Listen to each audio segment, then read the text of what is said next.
ശാന്തി, ഞാൻ നിന്നെ തെറ്റിദ്ധരിച്ചതാണെന്നൊരു വാക്ക് സിത്താര മാഡം പറഞ്ഞ എനിക്കത് മതി. ജീവിതത്തിലുണ്ടായിരുന്ന ഏറ്റവും വലിയ ലക്ഷ്യം മോളെ സാറിനെ ഏൽപ്പിക്കുക എന്നതായിരുന്നു.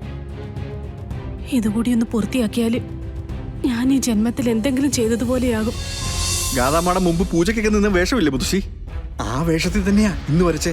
ആ മുത്തശ്ശി എന്താ ചിരിക്കുന്നത്? ഏയ് ഒന്നുമില്ല കുഞ്ഞെ, ദൈവത്തിന്റെ ഓരോ മായാജാലങ്ങള്, അല്ലാതെന്താ.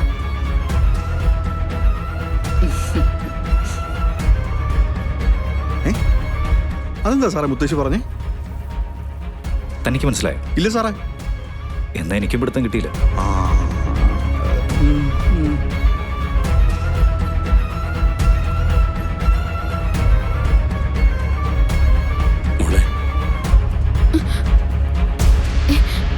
ആരാ നിങ്ങള്? ഞാൻ മോളുടെ പപ്പയാ. അതിനെനിക്ക് പപ്പയില്ലല്ലോ, എനിക്ക് മമ്മി മാത്രമേ ഉള്ളൂ.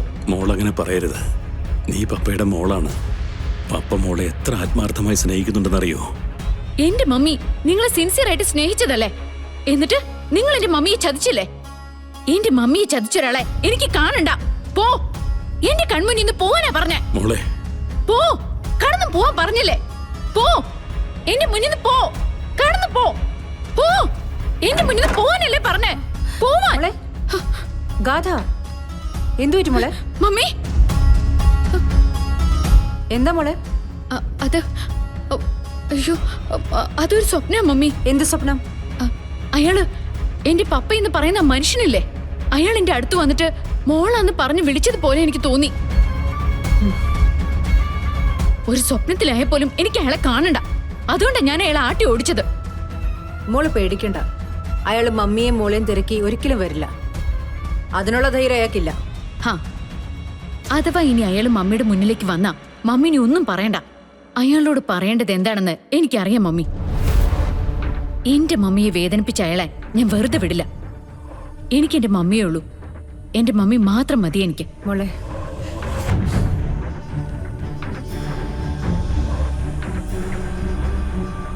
എന്റെ അവസ്ഥയിൽ ജീവിക്കുന്ന ഏതൊരു സ്ത്രീയുടെ മനസ്സിലും വല്ലാത്തൊരു പേടി കാണും. എന്തെങ്കിലും ഒരിക്കൽ നീ നിന്റെ അച്ഛനെ തിരിച്ചറിഞ്ഞ, അയാള് നിന്നെ സ്നേഹിക്കുന്ന പോലെ നിന്നോട് പെരുമാറിയ, നീ എന്നെ മറക്കോ വെറുക്കോ തള്ളിക്കളഞ്ഞിട്ട് പോവെന്നൊക്കെ. മമ്മി എന്നെ അങ്ങനെ സംശയിച്ചിട്ടുണ്ടോ? മോളെ ഞാൻ സംശയിച്ചിട്ടില്ല. പക്ഷെ മനസ്സ് പതറി നിൽക്കുമ്പോൾ പലതരം കാര്യങ്ങൾ ചിന്തിക്കുമല്ലോ. ഇപ്പൊ എനിക്ക് ധൈര്യം വന്നു. അയാൾ ഏത് വേഷത്തിൽ മുന്നിൽ വന്ന് നിന്നാലും എന്റെ മോൾ ഈ നിലപാടേ എടുക്കൂന്ന്. ഞാൻ അങ്ങനെയല്ലേ മമ്മി ചെയ്യേണ്ടത്? മമ്മിയല്ലേ എന്നെ ഇങ്ങനെയൊക്കെ വളർത്തി വലുതാക്കിയത്. എനിക്ക് വേണ്ടിയല്ലേ മമ്മി ഇത്രയൊക്കെ കഷ്ടപ്പെട്ടതും അധ്വാനിച്ചതും ഒക്കെ. എനിക്ക് വേണ്ടി ഒരു ജീവിതം ഉപേക്ഷിച്ച ആൾക്ക് എന്ത് തന്നാലും മതിയാവോ? മതി, ഈ വാക്ക് മാത്രം മതി എന്റെ മനസ്സ് നിറയാൻ. ദാ മോള് ചായ കുടിക്കാം.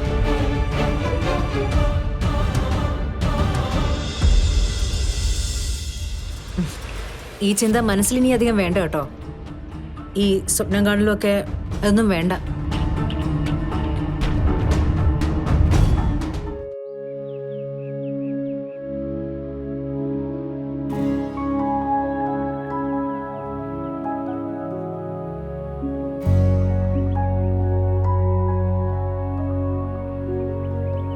സർ, എന്താ ശാന്തി? കുറെ വർഷങ്ങൾക്ക് ശേഷം ഇന്നലെ ഞാനൊന്ന് മനസ്സമാധാനമായിട്ട് ഉറങ്ങി. ഏറ്റെടുത്തൊരു ചുമതല ഭംഗിയായി തീർത്തതിന്റെ ഉറക്കം. എന്നാലെന്താ, ഇനി എന്നാ നിനക്ക് സന്തോഷത്തോടെ ഉറങ്ങാമല്ലോ? അതോ ഇനി എന്തെങ്കിലും ടെൻഷൻ ബാക്കിയുണ്ടോ? അങ്ങനെ ചോദിച്ചാ ഉണ്ട്. ടെൻഷനൊന്നുമില്ല, ചെയ്തു തീർക്കാൻ ഒരു ചുമതല കൂടി. അതെന്താ? ഞാനോടൊന്ന് അറിയട്ടെ. ഞാനിത് പറയുമ്പോ സാർ എതിർക്കരുത്, തള്ളിക്കളയരുത്. കാര്യം എന്താണെന്ന് വെച്ചാ പറ. എന്നിട്ടല്ലേ തള്ളിക്കളയുന്നതും എതിർക്കുന്നതും ഒക്കെ. കൃഷ്ണ അവളുടെ അച്ഛനെ കണ്ടു, അടുത്ത് നിന്ന് സംസാരിച്ചു, അച്ഛന്റെ സ്നേഹം അറിഞ്ഞു. ഇനി എനിക്ക് അവളെയും കൂട്ടി സിത്താര മാഡത്തിന്റെ മുന്നിലേക്ക് പോകണം.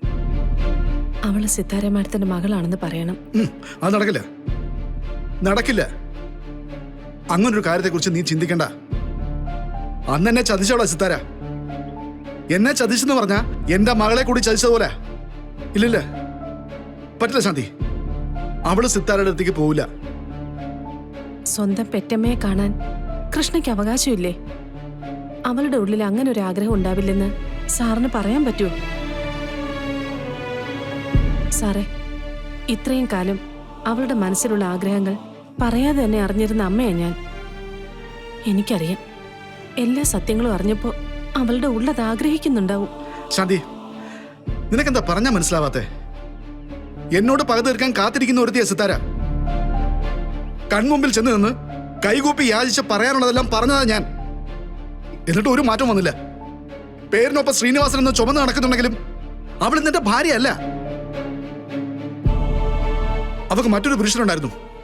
അങ്ങനെ ചെയ്തവളോട് വെട്ടിമുറിച്ചതെല്ലാം കൂട്ടിച്ചേർത്ത് വിളക്കാക്കാൻ നോക്കുന്നത് എന്തിനാ? എന്റെ മോളെ ഞാനൊന്ന് കണ്ടിട്ടേ ഉള്ളൂ. സ്നേഹിച്ചെനിക്ക് കൊതി തീർന്നിട്ടില്ല. അതിനു മുമ്പ് അവളുടെ മനസ്സിൽ ഇങ്ങനൊരു ആഘാതം കൊടുക്കാൻ എനിക്ക് പറ്റില്ല. ശാന്തി, എന്റെ അവസ്ഥ ഒന്ന് മനസ്സിലാക്കുക. സിത്താര മാഡത്തിന്റെ അടുത്ത് പോയിട്ട് അവരെ അംഗീകരിച്ചാലും ഇല്ലെങ്കിലും സാറിനോട് കൃഷ്ണമോള് സ്നേഹക്കുറവൊന്നും കാണിക്കില്ല. അവൾ എന്നും സാറിന്റെ കൂടെ തന്നെ ഉണ്ടാവും. ഇത്രയും കാലം സിത്താര മാഡത്തിന്റെ മനസ്സിൽ ഞാൻ ചതിച്ച ഒരുത്തിയ. അതൊന്ന് തിരുത്തണ്ടേ സാർ എനിക്ക്? കൃഷ്ണ സിത്താര മാഡം പ്രസവിച്ച കുട്ടിയാണെന്ന് മാഡം അംഗീകരിച്ച ആ നിമിഷം എന്നോടുള്ള വെറുപ്പ് മാറില്ലേ? അത്രയെങ്കിലും ഈ ജന്മം കൊണ്ട് എനിക്ക് സാധിക്കണ്ടേ സാർ? സിത്താര മാഡത്തിന്റെ മുന്നിലെത്തുന്ന ഓരോ നിമിഷവും ഈ ജീവിതകാലം അത്രയും സിത്താര മാഡം എന്നെ സ്നേഹിച്ചിരുന്ന നാളുകളായിരുന്നു എൻ്റെ മനസ്സിൽ. അതിന്റെ നഷ്ടം ചെറുതല്ല സാർ. ശാന്തി, ഞാൻ നിന്നെ തെറ്റിദ്ധരിച്ചതാണെന്നൊരു വാക്ക് സിത്താര മാഡം പറഞ്ഞ എനിക്കത് മതി. ജീവിതത്തിലുണ്ടായിരുന്ന ഏറ്റവും വലിയ ലക്ഷ്യം മോളെ സാറിനെ ഏൽപ്പിക്കുക എന്നതായിരുന്നു. ഇതുകൂടി ഒന്ന് പൂർത്തിയാക്കിയാൽ ഞാൻ ഈ ജന്മത്തിൽ എന്തെങ്കിലും ചെയ്തതുപോലെയാകും. എതിർക്കരുത്.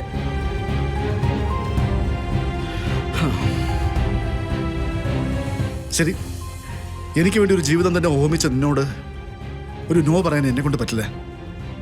നിങ്ങളെ രണ്ടുപേരെയും സിത്താരയുടെ അടുത്തേക്ക് ഞാൻ കൊണ്ടുപോവാം. ഞാൻ മോളോട് ഒരുങ്ങാൻ പറയട്ടെ സാർ?